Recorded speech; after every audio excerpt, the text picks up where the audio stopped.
Ini kalau terus-menerus dibiarkan begini, Indonesia bisa bubar.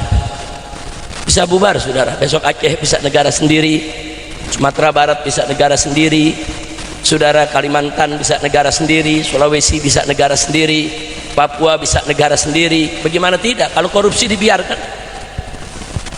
Dikit-dikit yang dipikirin bagaimana ngambil pajak, dikit-dikit yang dipikirin negara untuk ngambil pajak. Saudara, dalam ilmu sosial politik yang pernah disampaikan oleh Ibn Khaldun rahimahullah, seorang filosofi besar dalam bidang sosial politik, saudara, kalau negara sudah bergantung kepada pajak, saudara, itu tanda atau indikasi kuat kalau negara itu sedang bangkrut.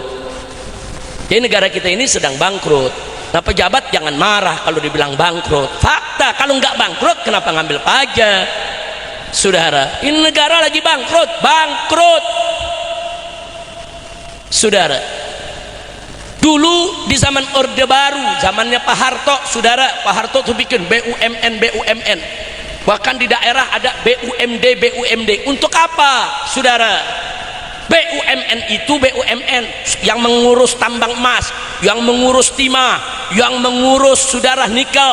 BUMN yang mengurus asuransi, BUMN yang mengurus penerbangan, saudara, BUMN yang mengurus pelayaran. Ada ratusan BUMN dulu dibuat. Untuk apa? Supaya BUMN itu, saudara, bekerja cari untung untuk membiayai negara.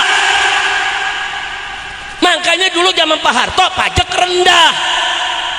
Pajak itu rendah, diambil dari rakyat. Kenapa? Karena BUMN-nya jalan.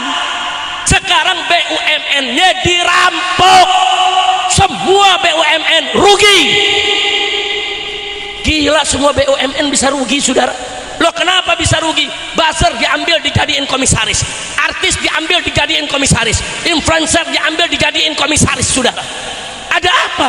Orang-orang bodoh, orang-orang tolol diangkat menjadi komisaris BUMN dengan gaji ratusan juta per bulannya.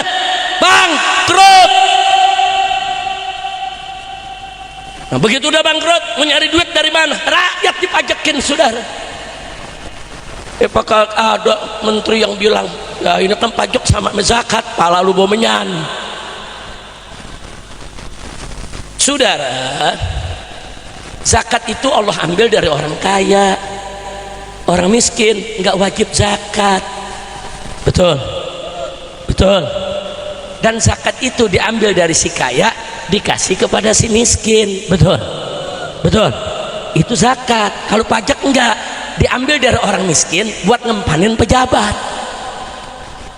Jadi itu pejabat pada makan diempanin dari uang rakyat, tidak punya malu. Nah, begitu sekarang orang ribut di mana-mana pajak, mereka marah, saudara. Kalau rakyat kritik jangan marah. Kalau rakyat kritik ambil pelajaran. Kalau rakyat kritik perbaiki negeri. Hati-hati, saudara. Ini sengaja saya sampaikan, saya takut kalau kondisi semakin hari semakin seperti ini, besok yang terjadi hukum rimba, saudara. Besok ada huru-hara di mana-mana. Kalau besok ada huru-hara, ada penjarahan, ada perampokan, ada begal, orang seenaknya ngambil harta orang lain, saudara, hancur ini negeri. Makanya Nabi udah ingetin dari jauh-jauh hari. Apa kata Nabi? Idza wusidal amru ila ghairi ahli fantadhir sa'ah. Kata Nabi, kalau suatu urusan diserahkan kepada yang bukan ahlinya, ya tunggu aja kehancuran. Nah, sekarang komisaris BUMN, saudara, diserahkan orang-orang yang gak jelas. Dikasih influencer, dikasih buzzer, saudara. Nah, bagaimana orang-orang model yang selama ini menghina ulama, menghina agama, menghina Islam, bahkan ada koruptor diangkat lagi jadi komisaris. Apa ini negeri, saudara? Nah, jadi sekali lagi, kondisi negara kita ala khatarin azim. Ini negara sedang dalam bahaya yang sangat besar, very danger, saudara. Nah, karena itu yuk, jawaban untuk ini semua, pertama, kita lebih mendekatkan diri kepada Allah agar Allah subhanahu wa ta'ala menolong kita semua. Yang kedua, kita mesti lebih merapatkan ukhuwah di antara kita, saudara. Jangan tinggalkan ibadah, pererat ukhuwah kita.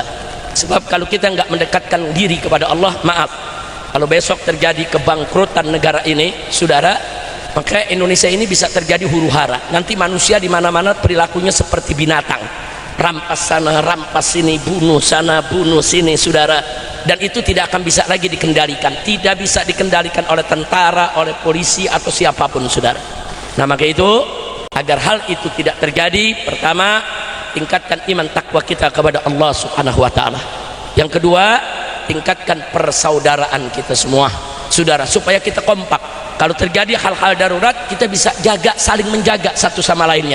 Jaga kampung-kampung kita, jaga rumah-rumah kita, jaga masjid-masjid kita, jaga pasar-pasar kita, agar kita tidak mudah terprovokasi oleh siapapun. Dan kepada pemerintah kita minta segera lakukan perubahan. Saya udah capek memberikan nasihat. Kalau saya katakan bosan nggak boleh, jerah nggak boleh, saudara. Kita dalam dakwah nih, walaupun secapek apapun, nggak boleh kita kapok, jerah, saudara. Kami sudah sampaikan nasihat kepada pemerintah, saudara. Sudah kita sampaikan, saudara, di mimbar-mimbar, lewat orang-orang yang dekat di sekitar presiden, lewat orang-orang yang duduk di DPR, saudara, lewat menteri-menteri yang ada di kabinet. Kita sudah sampaikan kepada mereka, kalau negara ini mau makmur, adil, sejahtera, singkirkan pejabat-pejabat korup, pejabat-pejabat jahat, pejabat-pejabat brengsek. Nggak boleh lagi ada di jajaran pemerintah kita, saudara. Nggak boleh. Orang udah ketahuan brengsek masih diangkat jadi menteri. Orang udah ketahuan terlibat judi online masih dipertahankan jadi menteri. Orang yang sudah ketahuan terlibat korupsi masih dipertahankan jadi menteri.